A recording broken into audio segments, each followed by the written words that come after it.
খুবই মনোযোগের সাথে কথাগুলি শুনবে। হালিমাতুস সাদিয়া রাদিয়াল্লাহু আনহা নবীজির ঘুম ভাঙানোর জন্য বক্ষ মোবারক থেকে সবুজ রেশমের কাপড় তিনি সরাইলেন। সবুজ রেশমের কাপড় সরাইয়া আল্লাহর নবীর বক্ষ মোবারকে আলতো আলতো করে তিনি মেসেজ করতেছিলেন যাতে আমার নবীর ঘুম ভেঙে যায়। ঘুম ভেঙে গেল, নবীর মুস্কি হাসি দিলেন। আল্লাহর নবী মুস্কি হাসি দেওয়ার পরে হালিমাতুস সাদিয়া বললেন, শিশু নবীর মুস্কি হাসি পাওয়ার পরে আমি হালিমা আরো পাগল পারা হয়ে গেলাম। আমি লক্ষ্য করলাম নবীজির জুলফি মুবারক, দুই বুরু মুবারকের মাঝখান থেকে একটা নূর মুবারক বের হয়। একসাথে বলবেন আল্লাহু আকবার। শুনেন, রাসূল আর আমরা এক জিনিস না। ইমাম আব্দুল্লাহ আলী কারি মক্কি আজ থেকে 400 বছর আগে মক্কায় বসে বসে কিতাব লিখছেন, আল মাওরিদুর রাবি ফি মাউলিদিন নবী সাল্লাল্লাহু আলাইহি সাল্লাম। আমার ঘরে আছে, মূল কপিটা আরবিটা আমার ঘরে আছে। আল মাওরিদুর রাবি ফি মাউলিদিন নবী সাল্লাল্লাহু আলাইহি সাল্লাম, মূল কপিটা আমার ঘরে আছে। লেবাননের বৈরুত থেকে কিতাবখানা আনা। তিনি লিখতেছেন, হযরত হালিমাতুস সাদিয়া বললেন, নবীজির কপাল মুবারক থেকে একটা নূর মুবারক বের হইয়া খিলালাস সামা, মধ্য আকাশ পর্যন্ত নূর মুবারক চলে গেল। একবার জোরে বলবেন আল্লাহু আকবার। আমি যদি আরব হতাম, আমি যদি আরব হতাম, মদিনারি পথ, সেই পথ দিয়ে হেঁটে যাইতেন নূর নবী হযরত, নূর নবী হযরত। বন্ধু আমার, খুব মনোযোগ দিবেন। হযরত হালিমাতুস সাদিয়া বলেন, নূর মুবারক খিলালাস সামা, অর্ধ আকাশ পর্যন্ত চলে গেল এই নূর। আমি কপাল মুবারকে চুমা লাগাইলাম। অতএব রাসূলকে জানাতানা মনে করবেন না। যদিও কুল ইন্নামা আনা বাশার, আল্লাহ বলেছেন হুজুর আপনি বলে দেন আপনি তাদের মতো মানুষ। হ্যাঁ, নবী মানুষ, নবী ফেরেশতাও না, জিনও না, তিনি মানব জাতির। কিন্তু একটা কথা মনে রাখবেন, 1450 বছর পরও উহুদের নবীর বিশ্রামের জায়গা থেকে ঘেরান আসে। 1450 বছরে কদম মুবারক রেখে যাওয়া পাথর থেকে সুঘ্রাণ এখনো বাইতুল আকসা থেকে আসে। নবীজির চুল মুবারক এখনো যেখানে সংরক্ষিত, 1450 বছর পরেও সেখান থেকে সুঘ্রাণ আসে। অতএব সহজ করে দেখবেন না, এই মিলাদুন নবীর মাহফিলকে ছোট করে দেখবেন না। আপনি যেই তরিকার হন, আপনি যেই পীরের মুরিদ হন, ভাই আমার, ছোট করে দেখবেন না, এটাকে সহযোগিতা করবেন, ভালোবাসবেন। বলেন হুজুর কারণ কি? বলে দিয়ে যায়, আমার মাথায় পাগড়ি আছে না নাই? আছে। এই পাগড়ির যে কাপড়, এই কাপড় দিয়ে কিন্তু অনেকে লুঙ্গি বানায়। আপনি যদি লুঙ্গি পরেন, খুলে যদি যায়, এই লুঙ্গি উঠে কেউ চুমা লাগায় না, এটা দিয়ে জাঙ্গে বানানো হয়। ওটা খুলে পড়ে যাওয়ার পরে কেউ চুমা লাগায় না, মোজা বানানো হয়। ওটা খোলার পরে কেউ মোজাতেও চুমা দেয় না। একই কাপড় দিয়ে যদি টুপি বানানো হয়, এই টুপিটা মাথার থেকে পায়ের নিচে পড়ে গেলে সবাই এটাকে উঠাইয়া পরিষ্কার করে কেউ চুমা লাগায়, কেউ মাথায় দেয়। আচ্ছা, নবীর সুন্নতের জন্য যদি একটা কাপড়ের দাম বেড়ে যায়, ওই কাপড়টা, ওই টুপিটা রাসূলের সাথে সম্পর্কিত হওয়ার জন্য যদি টুপির দাম বেড়ে যায়, কাপড়ের মূল্য বেড়ে যায়, তাহলে বলেন তো এই মাহফিলটা মিলাদুন নবী, আমার নবীর সাথে সম্পর্ক হওয়ার কারণে মাহফিলের দাম বেড়ে গেল, মাহফিলে যারা আসলো তাদেরও দাম বেড়ে গেল। কথা বলেন ঠিক না বেঠে? কারো মনে বিরূপ ধারণা আসতে পারে, এগুলি কি? শোনেন, একটা কথা আজকে বলে দিয়ে যাই, দিন শেষে আমরা কিন্তু সবাই মৃত্যুবরণ করব। যে ধর্মেরই হোক, যে গোষ্ঠীরই হোক, যে বংশেরই হোক, কুল্লু নাস, কোরআন শরীফে 1450 বছর আগে আল্লাহ বলেছেন কুল্লু নাস, প্রত্যেক জীবন আপনার বাড়ির আম গাছ, জাম গাছ, কলা গাছ, কাঁঠাল গাছ, পেঁপে গাছ, লেবু গাছ, ও জমিনের ঘাস, ওই গরু, ছাগল, হাঁস, মুরগি, ভেড়া, বকরি, একদিন কুল্লু নাস দাইকাতুল মাউত, তাকে মৃত্যুর স্বাদ আস্বাদন করতে হবে। আল্লাহ বলেছেন প্রত্যেক জীবনের মৃত্যুর স্বাদ আস্বাদন করতে হবে, প্রত্যেক জীবনের মৃত্যুর স্বাদ আস্বাদন করতেই হবে। যত বড় সায়েন্টিস্ট, বিজ্ঞানী, দার্শনিক, গণিতবিদ, ডাক্তার, ডক্টর, পারমাণবিক বিজ্ঞানী, প্রেসিডেন্ট, সেনাপ্রধান, সে যাই হোক, মালাকুল মউত ফাইন্নাহু মুলাকিকুম, মৃত্যু তার সাথে মুলাকাত করবে, মরণ তার সাথে মুলাকাত করবে। কখন করবে, কোন সময় করবে, বান্দা জানে না। একমাত্র যিনি জানেন তিনি কে? না হয় না, আওয়াজটা দুর্বল লাগে। তিনি কে? কোন সন্দেহ আছে? আজ পর্যন্ত কেউ বলতে পারে না আমি অমুক জায়গা, ওই স্থানে, এখানে, এমুক টাইমে, এই সময়, এই মুহূর্তে মারা যাবে। নবীরা ছাড়া আর বিশেষ আল্লাহর ওলিরা ছাড়া, তাদেরকে আল্লাহ জানাইতেন, তারা বলতেন। কেউ পারে। কোরআন বলছে ফাইন্নাহু মুলাকিকুম, মৃত্যু তার সাথে মুলাকাত করবে, সাক্ষাৎ করবে, দেখা দিবে, তাকে হরণ করে নিয়ে চলে যাবে। আচ্ছা, প্রশ্ন করি, জবাব দিবেন। মৃত্যু এটা বাস্তব না অবাস্তব? জোরে বলে, জোরে। আচ্ছা, যাকে নিলেন তিনি কে? আব্দুর রহিম, আব্দুল করিম বা আব্দুল্লাহ বা যে সে যেই হোক ইত্যাদি। যাকে নিলেন, যার ভিতর থেকে যাকে নিয়ে গেলেন তাকে দেখা গেছে? জোরে বলেন। যিনি নিলেন তাকে দেখা গেছে? যেই জগতে নিছেন সেই জগৎ দেখা গেছে? কিন্তু তিনি যে তাকে নিয়ে যা হলো এটাও সত্য, সে চলে গেল এটাও সত্য। কি কথা বল না? যাকে নিছে সেও সত্য। কে নিছে? আমি ফরিদি আপনাদের সামনে ওয়াজ করতেছি। যদি আমার ডাক 1 মিনিট পরে আসে, 1 মিনিট পরে আপনাদের সামনেই চলে যাবে। 1 মিনিট আগে আমি ওয়াজ করলাম, 1 মিনিট পরেই আমাকে আল্লাহ নিয়ে গেলেন। এই যে যিনি চলে গেলেন তিনি ফরিদি, কিন্তু এই বডিটা পরে রয়েছে, স্ট্রাকচার এটা পরে রয়েছে। যাকে নিয়ে গেলেন তিনি মুফতি জহিরুল ইসলাম ফরিদি, তাকে নিয়ে চলে গেলেন। যিনি নিলেন তেনাকেও দেখা গেল না। যাকে নিয়ে চলে যা হলো তার ভিতরের জনকেও দেখা গেল না। যে নিয়ে গেল তাকেও দেখা গেল না। যার হুকুমে নিল তাকেও দেখা গেল না। যেই জগতে নিল সেই জগতও দেখা গেল না। কিন্তু গেল সত্য, নিল সত্য, হুকুমও সত্য, জগতও সত্য। কি কথা বল না? ঠিক বুঝে যাবে। এই কথাটুকু কেউ যদি বুঝে তাহলে সে আখিরাত বুঝবে, সে আখিরাত বুঝবে। 1450 বছর আগে কোরআন বলতেছে, কুল, হুজুর আপনি বলে দেন, আপনার উম্মতকে বলেন, মানুষ জাতিকে বলে দেন, কুল ইন্নাল মাউতাল্লাযী তাফিরুনা মিনহু, মানুষ মৃত্যু থেকে পালায়।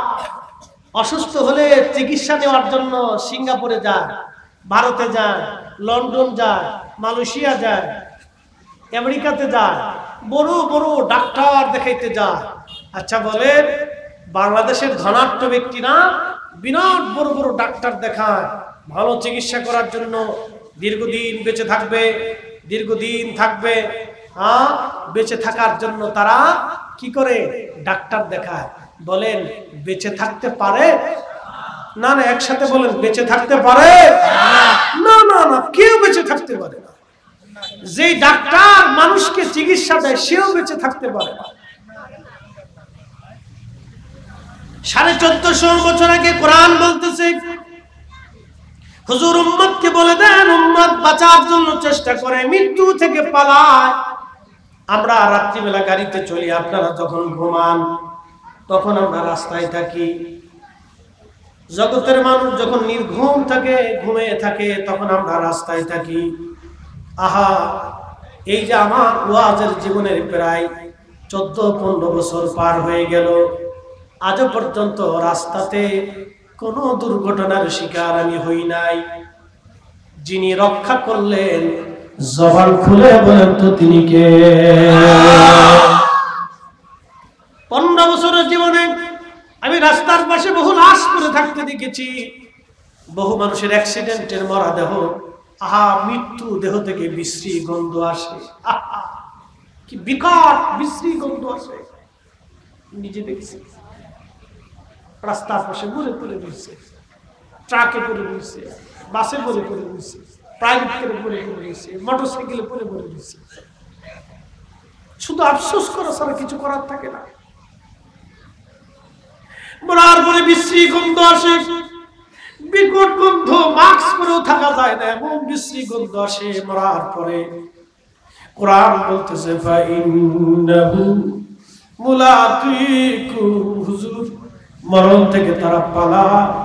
আপনি বলে দেন মৃত্যু থেকে তারা পালাইতে পারবে না। ওই মালাকুল মউত তার সাথে দেখা দিবে, সাক্ষাৎ করবে। সুম্মা তুরাদ্দুনা ইলা আলিমিল গায়বি ওয়াশ শাহাদাত। হুজুর আপনি বলে দেন সে এমন এক মালিকের কাছে চলে আসবে, আল্লাহ। আল্লাহ ডাক দিয়ে বলতেছে হুজুর আপনি বলে দেন সে আমার কাছে আসবে, আমি তার গোপনে গোপনে সব আমি আল্লাহ জানি। ফায়ুনাব্বিউকুম বিমা কুনতুম তা'মালুন। আমি সেই দিন তারে দেখাবো সে ভালো আমল করছে না খারাপ আমল করছে। এমন জীবন করিয়া গঠন, হাসিবে তুমি কাঁদিবে ভুবন। এমন জীবন করিয়া গঠন, হাসিবে তুমি কাঁদিবে ভুবন। এমন জীবন করিয়া গঠন, হাসিবে তুমি কাঁদিবে ভুবন। এই জন্য দুনিয়া থেকে আমাদেরকে ভালো কাজ করে যেতে হয়। মানুষের জন্য কিছু কাজ করে যান, সমাজের জন্য কিছু কাজ করে যান। মানুষের উপকারের জন্য আপনি দুনিয়াতে আল্লাহ আপনাকে পাঠাইছে, ইসলামের জন্য কিছু কাজ করে যান। এগুলি আমাদের করা দায়িত্ব। আল্লাহ কেন মানুষ বানায় পাঠাইলো? আল্লাহ গরু ছাগল বানাইতে পারত, হাঁস মুরগি ভেড়া উট দুম্বা হাতি বানর শিয়াল কুত্তা এগুলি বানাইতে পারত, কিন্তু আল্লাহ আপনাকে মানুষ বানাইছে। মানুষ হয়ে মানুষের কাজ করা লাগবে, মানুষ হয়ে মানুষের কাজ করা লাগবে, মানুষ হয়ে মানুষের কাজ করা লাগবে। খুব মনোযোগ দিয়ে আল্লাহর নবী দুনিয়াতে তশরিফ আনলেন। হালিমাতুস সাদিয়া বললেন দুনিয়ার মানুষে আমি আমার রাসূলকে কোলের মধ্যে নিয়ে নিলাম। স্বামীরে বললাম স্বামী গো, এই বাচ্চা ছাড়া আমি তায়েফে ফিরে যাব না। এই বাচ্চা নিয়ে তারপর আমি যাব। পয়সা দিক বা না দিক, এই বাচ্চা ছাড়া আমি যাব না। একবার জোরে বলবেন কি মারহাবা। আহা, যারা মিলাদুন নবীর মাহফিল আজকে সাজাইলেন তারা ধন্য, যারা বসছেন তারা ধন্য। মেহশরের মাঠে রাসূলের কদম মোবারকে জায়গা হবে।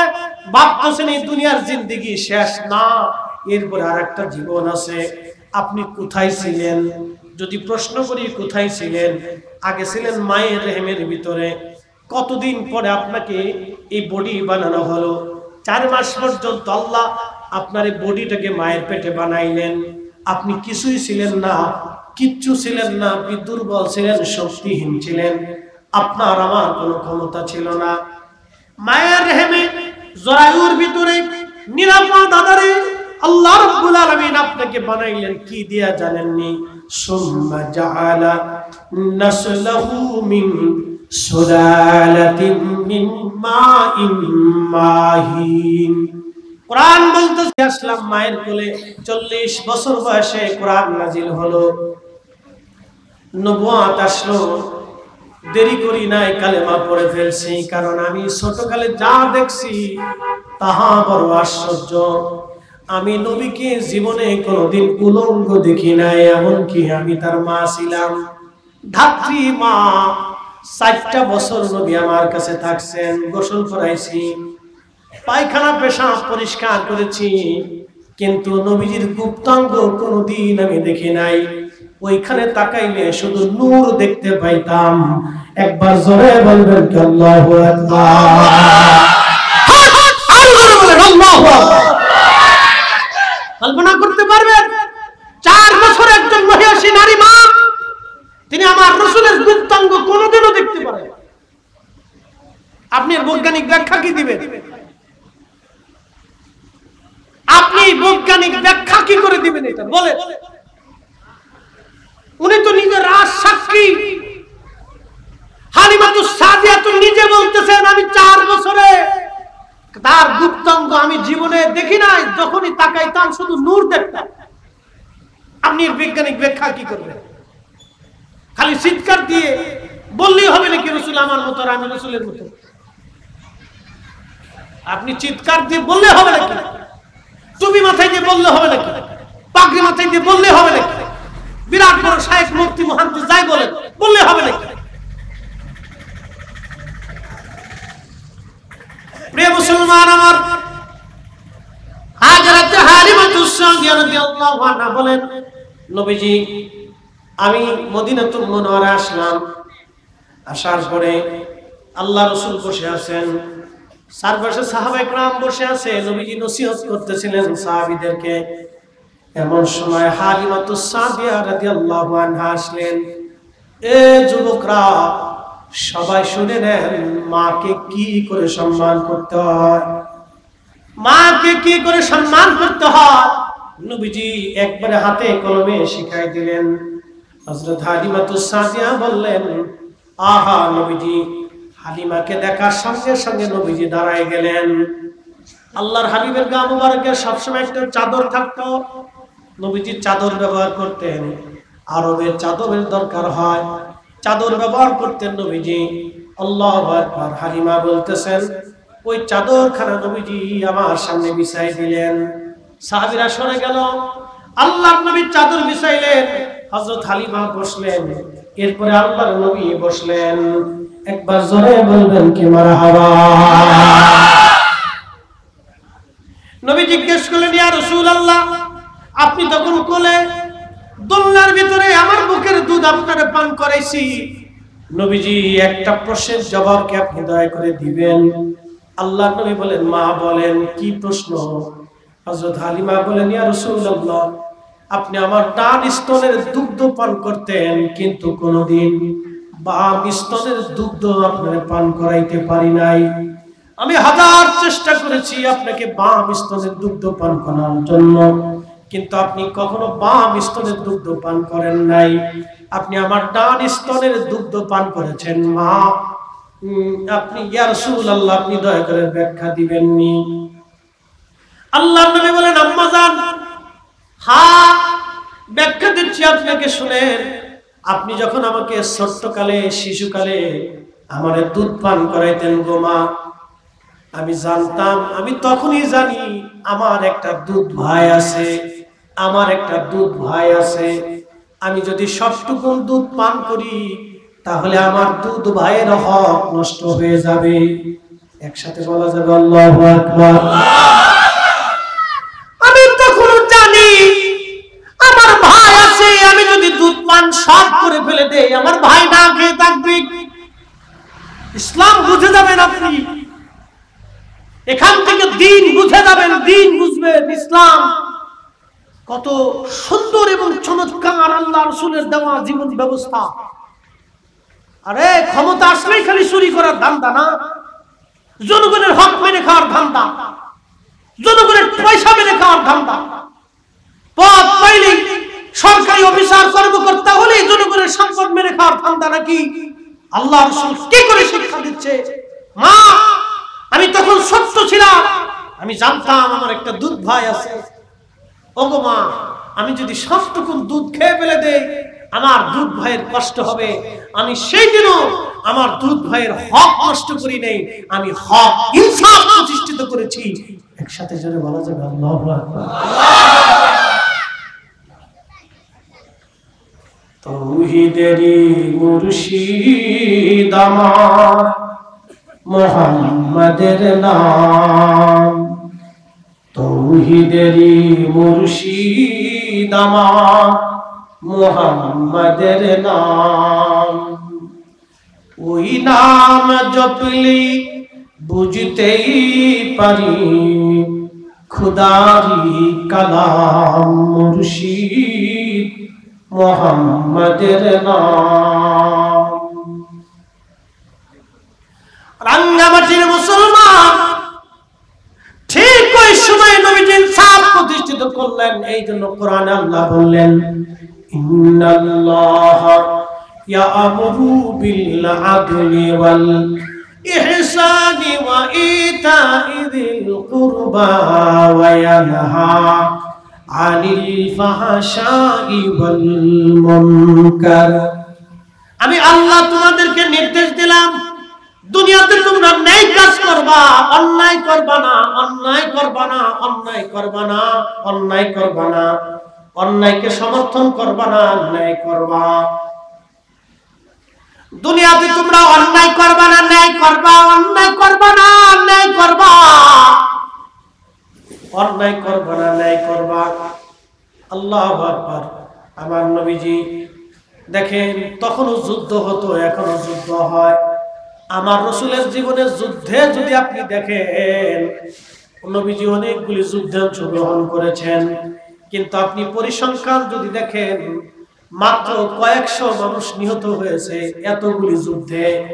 আর বর্তমান যুদ্ধ যদি আপনি দেখেন, ইসরায়েলের দিকে যদি আপনি তাকান তাহলে দেখবেন নিরীহ ফিলিস্তিনিদেরকে তারা ৭৫ বছর ধরে ধরে মারতেছে। ৭৫ বছর ধরে ধরে তারা মারতেছে। নিরীহ ফিলিস্তিনিরা তারা তাদের অধিকার চায়। ৭৫ বছর ধরে ধরে নিরীহ ফিলিস্তিনিদেরকে তারা মারতেছে। এই যুদ্ধে প্রায় ১ লক্ষ ফিলিস্তিনি তারা হত্যা করেছে, শিশুদেরকে হত্যা করেছে, এমনকি আশ্রয় কেন্দ্রগুলিতে তারা বোমা মারতেছে। আপনি যদি মায়ানমারের দিকে তাকান, লক্ষ লক্ষ রোহিঙ্গা মুসলমানদেরকে তারা হত্যা করলো। আহারে ছোট ছোট বাচ্চাদেরকেও তারা হত্যা করলো, নারীদেরকেও তারা হত্যা করলো। বাবা, পৃথিবীর যেখানেই হত্যা হোক এটার বিরোধিতা আমরা করি। কোন মানুষের মৃত্যু আমাদের কাম্য না। একটা কথা মনে রাখবেন, স্বজন হারা ব্যথা সবার জন্য একরকম। মুসলমান মারা গেলে যেমন মায়ের সন্তান মারা গেলে যেমন মার ব্যথা লাগে, মুসলমানের মার ব্যথা যেমন হিন্দুর মায়ের ব্যথা তেমন, মুসলমানের মায়ের ব্যথা যেমন বৌদ্ধ ধর্মের মায়ের ব্যথা একই রকম। সবার ব্যথা একই রকম। এক মিনিট, আজান হচ্ছে।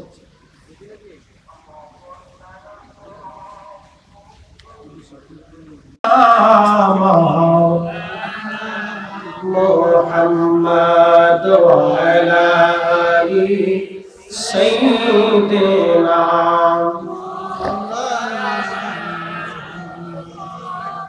তুমি আল্লাহর প্যারা হাবিব, তোমার তুলনা নাই কেউ আর। তোমার মতো আকাশ ভ্রমণ করেনি কোন পয়গম্বর। আল্লাহুম্মা সাল্লি আলা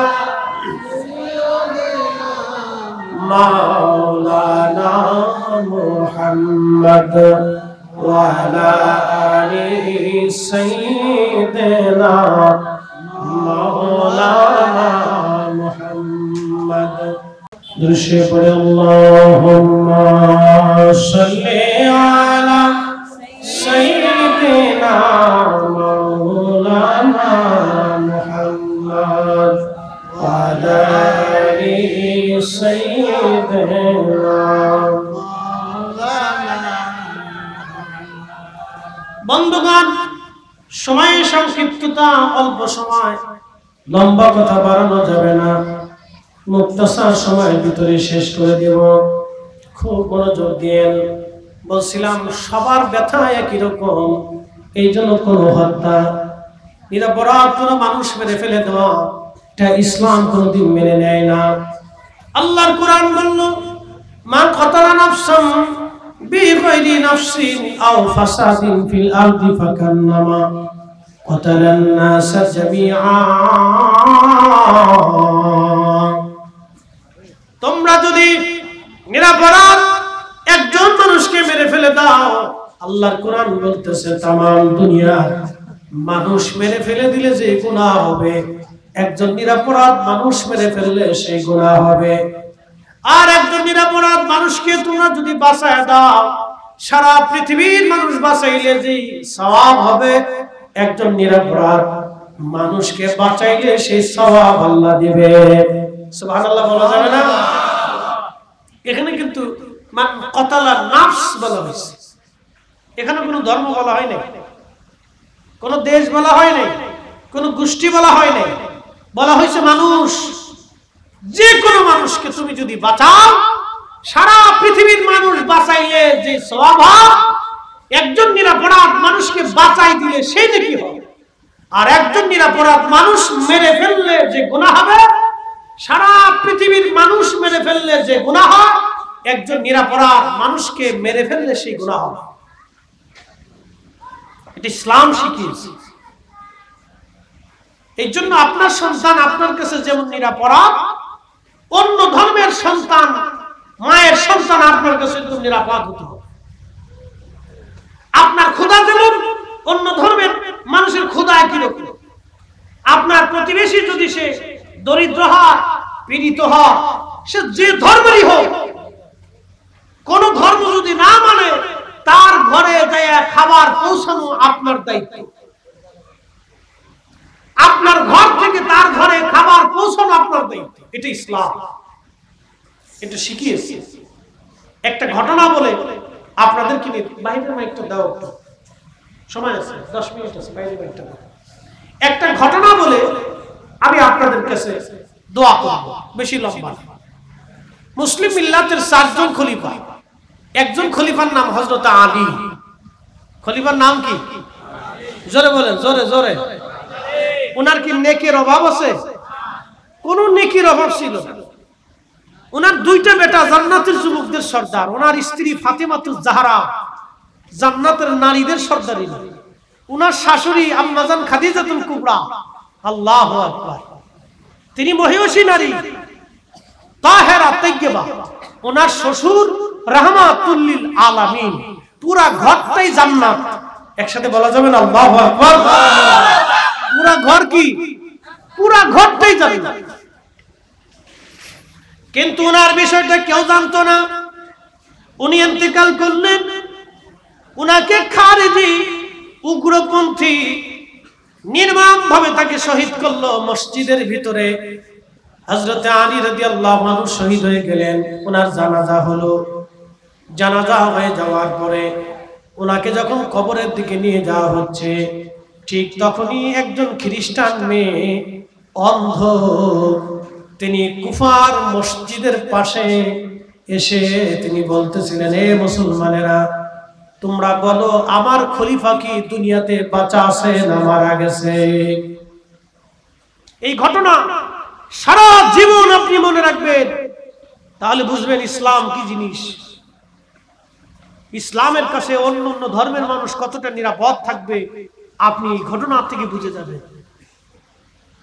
বিশৃঙ্খলা, উচ্ছৃঙ্খলা, উগ্রপন্থীতে ইসলাম শিখাই নেই, কোনোদিন কখনোই শিখাই নেই ইসলাম। খ্রিস্টান নারী, সরে যান আজকে, অন্ধ, একটা মেয়ে অন্ধ ছিল, যুবতী অন্ধ, চোখে দেখত। হযরত আলীর ইন্তেকালের পরে এই যুবতী এসে কুফার সেন্ট্রাল মসজিদ, গভর্নর মসজিদ, সেই মসজিদের পাশে দাঁড়ায় কান্দে আর বলে, হে মুসলমানরা বলো আমার খলিফা কি মারা গেছে? লোকেরা বলল, ও অন্ধ খ্রিস্টান মেয়ে, খলিফা দিয়ে তুমি কি করবা? বলতেছে, বলো আমার খলিফা কি বেঁচে আছে না মরে গেছে? বলে, না, তিনি মারা গেছে। তার জানাজা নিয়ে যাওয়া হচ্ছে, কবরস্থ করা হবে আজ। মেয়েটা আরো বেশি বেশি করে কান্না করতেছিল।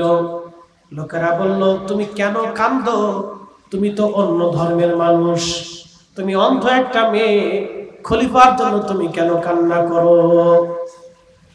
মেয়েটা বলতেছে, দুনিয়ার মানুষ তোমরা শোনো, যদু খলিফা মুসলিম ধর্মের, কিন্তু আমি একজন খ্রিস্টান অন্ধ মেয়ে। আমার খলিফা কেন কান্না করি শোনো। প্রত্যেক দিন রাত্রিবেলা মসজিদ থেকে নামাজ পড়ে যাওয়ার সময় আমার খলিফা আমার ঘরের মধ্যে ঢুকতেন, ঢুকিয়া আমার অভাব প্রয়োজন সবকিছু মিটাইতেন, আমার খাবার দিতেন, প্রয়োজন সামগ্রী। প্রত্যেক রাত্রিবেলা আমার খোঁজ খবর নিতেন, আমি কেমন আছি, কোন অবস্থায় আছি, আমার কিছু লাগবে কিনা। প্রত্যেক দিন খোঁজ নিয়ে আমার খলিফা আমার কাছ থেকে তিনি চলে যাইতেন। যদি তিনি কোথাও সফরে যাইতেন তাহলে আমার প্রয়োজন সামগ্রী দিয়ে তারপরে তিনি যাইতেন, আবার আসিয়া তিনি আমার খোঁজ খবর নিতেন। আজকে 3 রাত আমার খলিফা আমার কাছে যাই নাই, 3 রজনী আমার কোনো খোঁজ খবর নেই নাই, কোনো লোক পাঠায় নাই। তখন আমি বুঝতে পারছি আমি অন্ধ, আজও পর্যন্ত খলিফা আমার খবর না নিয়ে রাখেন নাই। কিন্তু আজকে 3 রাত কেন তিনি আমার খোঁজ নিলেন না? মনে হয় খলিফা দুনিয়াতে নাই, অবশ্যই খলিফা মারা গেছে। সেই জন্য আমি মসজিদে দৌড়ে আসছি। সত্যি এসে দেখলাম আজকে 3 দিন খলিফা অসুস্থ ছিলেন, আহত ছিলেন, আজকে তিনি মারা গেছেন। বুঝতে পারছি আমার খলিফা নাই। একটু চিন্তা করেন, একজন খ্রিস্টান মেয়ে একজন মুসলিম মিল্লাতের এত বড় খলিফার কাছে তিনি নিরাপদ, নিরাপদ, নিরাপদ। এইভাবে মুসলমান আমিররা অন্য ধর্মের মানুষের খোঁজ খবর নিছে। একবার জোরে বলবেন আল্লাহু আকবার। এই আদর্শ যদি আমাদের আমির উম্মাদের থাকতো, এই আদর্শ যদি আমাদের সবার ভিতরে থাকতো মুসলমানদের, তাহলে মুসলমানরা স্বর্ণের আসনে থাকতো। আজকে স্বর্ণের আসনে আজকে অধিষ্ঠিত থাকতো। সবাই খালি ক্ষমতা লোভী আর দুনিয়া লোভী। সবাই খালি চিন্তা করে চেয়ার একবার যদি পাইতে পারি তো কেমনে পকেট কাটা, খালি পকেট কাটার ধান্দা। সবার চিন্তা খালি পকেট কাটবো, মানুষের হক মেরে মেরে দিব, শুধু এই চিন্তা মুসলমানদের ভিতরে। একজন খোলাফায়ে রাশিদ, আল্লাহ রাসূলের হাতে গড়া সাহাবী, তার চরিত্র আপনি দেখলে আশ্চর্য হবেন। তিনি প্রত্যেকটা রাত একজন খ্রিস্টান মেয়ের খোঁজ খবর নিয়ে তারপরে তিনি বাড়ি যাইতেন, কারণ মেয়েটা অন্ধ, চোখে দেখতো না। কিয়ামতের ময়দানে যাতে এই মেয়েটা আল্লাহর দরবারে বিচার দিতে না পারে যে খলিফা আমার খোঁজ খবর নেন নাই, আমার প্রয়োজন পূরণ নাই, অন্ধ ভাতা তার জন্য নির্ধারণ করা হলো। এই যে আজকে আপনারা দেখেন বয়স্ক ভাতা, অন্ধ ভাতা, যুদ্ধাহত ভাতা, এই ভাতা আজকের না, এই ভাতা খোলাফায়ে রাশিদিন চালু করে দিয়ে গেছে। একবার জোরে বলবেন কি মারহাবা। এটা ইসলাম চালু করছে, ইসলামের আগে কেউ কল্পনাও করে নাই। এই যে বয়স্ক ভাতা, এই যে বৃদ্ধ ভাতা, অন্ধ ভাতা, এগুলি খোলাফায়ে রাশিদ চালু করে দিয়ে গেছে। হযরত ওমর চালু করেছে, আবু বকর চালু করেছে, বয়স্কদের ভাতা দেওয়ার জন্য, অন্ধদের ভাতা দেওয়ার জন্য, যুদ্ধাহতদের ভাতা দেওয়ার জন্য। এগুলি খোলাফায়ে রাশিদিন চালু করে দিয়ে গেছে। এর আগে পৃথিবীতে কোন রাজা বাদশা এগুলি দেন নাই, এগুলি তারা চালু করে গেছে। এটা ইসলাম। সেই নবী এই রবিউল আউয়াল মাসে আমাদের মাঝে আসছে। আপনারা খুশি না বেজার? এই আস্তে বলেন, কেন জোরে বলেন? খুশি নি? খুশি বলেন। এই মাহফিল কি চলবে না বন্ধ হবে? হাত উঁচু করে বলেন, চলবে না বন্ধ হবে? নবীর আগমনের মিলাদের মাহফিল চালু রাখতেই হবে। কথা বলেন ঠিক না বেঠিক? কেউ পক্ষে থাকলেও রাখবেন, না থাকলেও রাখবেন, কেউ পছন্দ করলেও রাখবেন, না করলেও রাখবেন। কারো পছন্দ দিয়ে ধর্ম চলে না, কারো পছন্দ অপছন্দ দিয়ে মিলাদুন নবীর মাহফিল বন্ধ হবে না। কথা বলেন ঠিক না? এটা মনে রাখবেন, সারা জীবন মনে রাখবেন। কে পছন্দ করলো না করলো না, কে বেদাতের ফতোয়া দিল নাকি দিল না, ওই ছাতা দেখার সময় নাই। যতদিন হায়াত থাকবে, জীবন থাকবে, ততদিন এই মাহফিলগুলি চালু রাখবেন। যদি আজকে মাহফিল চালু না রাখতেন তাহলে আজকের দিনের এই প্রয়োজনীয় কথাগুলি আজকে আপনারা শুনতে পারতেন। এই মজলিস আজকে কায়েম হতো না। এখানে কতজন আলেম আছে দেখছেন? কতজন আলেম আসবে? 1 2 3 4 চারজন আলেম এখানে তাকরীর করবে। এখানে 4 জন আলেম তাকরীর করবে, ওয়াজ নসিহত করে মানুষকে শোনাবে। এর চেয়ে উত্তম দ্বীনের ব্যবস্থা। হৃদয় নবীর ফুলদানিতে, হৃদয় নবীর ফুলদানিতে গেঁথে রেখেছি প্রেমের মালা। ইয়া রাসূলুল্লাহ ইয়া হাবিবাল্লাহ, ইয়া রাসূলুল্লাহ ইয়া হাবিবাল্লাহ, ইয়া রাসূলুল্লাহ সালাতুন ইয়া রাসূলুল্লাহ, সালামুন ইয়া হাবিবাল্লাহ, আজমান কোনে সালাতুন ইয়া রাসূলুল্লাহ, আলাইকুম সালামুন ইয়া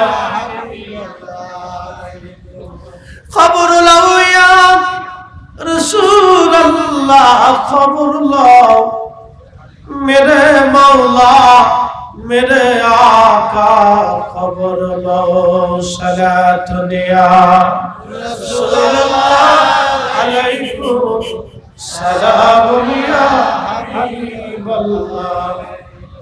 বালাগাল মুলা বিকামালিহি কাশাফাত তুজা বিজামালিহি, হাসনাত জামিউ খুসালিহি, সাল্লু আলাইহি ওয়া। কালেমা তাওহীদ আরশে লেখা, বাবেতে মুহাম্মদ আকা। কালেমা তাওহীদ আরশে লেখা, বাবেতে মুহাম্মদ আকা। হাবিবের পাশে হাবিব বসা, বন্ধুর পাশে বন্ধু বসা। কালেমাতে আসে প্রমাণ, বালাগাল মওলা বিকামালিহি কাশাফাত তুজা বিজামালিহি, হাসনাত জামিউ খুসালিহি, সাল্লু আলাইহি ওয়া আলিহি। মানব জাতির যিনি আদি পিতা, তিনি আদম আলাইহিস সালাতু ওয়াস সালাম। বর্তমান শ্রীলঙ্কায় আদম পাহাড়ে আল্লাহ তাকে সর্বপ্রথম বেহেশত থেকে পৃথিবীতে অবতরণ করান, সেই পায়ের চিহ্ন এখনো আদম পাহাড়ে আছে। তো মনোযোগ দিয়ে, তিনি হচ্ছেন এই পৃথিবীর আদি পিতা। আমরা যত মানব জাতি আছি, আমাদের এদেশের যত ধর্মাবলম্বী আছে, সব ধর্মের, সব মতের, সব ভাষা, সব জাতের মানুষের যিনি আদি পিতা, তিনি আদম আলাইহিস সালাতু ওয়াস সালাম। আল্লাহ রাব্বুল আলামিন তাকে উপাধি দিয়েছেন আবুল জিদ, আবুল বাশার। এই মানব জাতির আগে এই পৃথিবীতে আরেকটা জাতির বসবাস ছিল, সে জাতির নাম হচ্ছে জিন জাতি। জিনটা হচ্ছে আগুনের তৈরি বিধায় সেটা দেখা যায় না। আপনারা যদি মোমবাতি জ্বালান, তো এই মোমবাতির উপরে দেখবেন একটা সবুজ আকাশী কালারের একটা আগুন আসে, হলুদ আগুনের পরে। তারপর আরেকটা আগুন আসে, এটাকে ধোঁয়া বলা হয়। কোরআন শরীফে আল্লাহ রাব্বুল আলামিন এই ধোঁয়াটাকে বলেছেন খালাকাল আখলাকাল জান্না মিন মারিজিন মিন নার। আমি জিনকে আগুনের শিখা থেকে, এই ধোঁয়া থেকে আমি জিন জাতিকে সৃষ্টি করেছি। এই মানব জাতির আগে পৃথিবীতে কোটি কোটি বছর ধরে জিনদের বসবাস ছিল। আল্লাহ জিনদেরকে সরাইয়া এই জমিনকে আমাদের জন্য উন্মুক্ত করে দিছে। এই পৃথিবীতে আমরা এখন বসবাস করি, আমরা এই পৃথিবীতে বিচরণ করি, কিন্তু আমাদের আগে এই পৃথিবীতে একটা জাতি ছিল, সেটার নাম জিন। জিনেরা সারা পৃথিবী শাসন করত। তখন জিন ছাড়া পৃথিবীতে আর কোনো জাতির অস্তিত্ব ছিল না, শুধু জিন বসবাস করত। আল্লাহ জিন জাতিদেরকে সরাইয়া মানব জাতিকে আল্লাহ বসাই। তার অনেকগুলো ইতিহাস, লম্বা বক্তব্য। এই মানব জাতির ভিতরে আল্লাহ মানুষকে পথ দেখানোর জন্য আদম সফিউল্লাহ আলাইহিস সালাতু ওয়াস সালাম থেকে শুরু করে ঈসা রুহুল্লাহ আলাইহিস সালাতু ওয়াস সালাম পর্যন্ত আল্লাহ 1,24,000 নবী রাসূল পৃথিবীতে পাঠাইলেন। এক একজনকে এক একটা সহিফা দিয়ে, কিতাব দিয়ে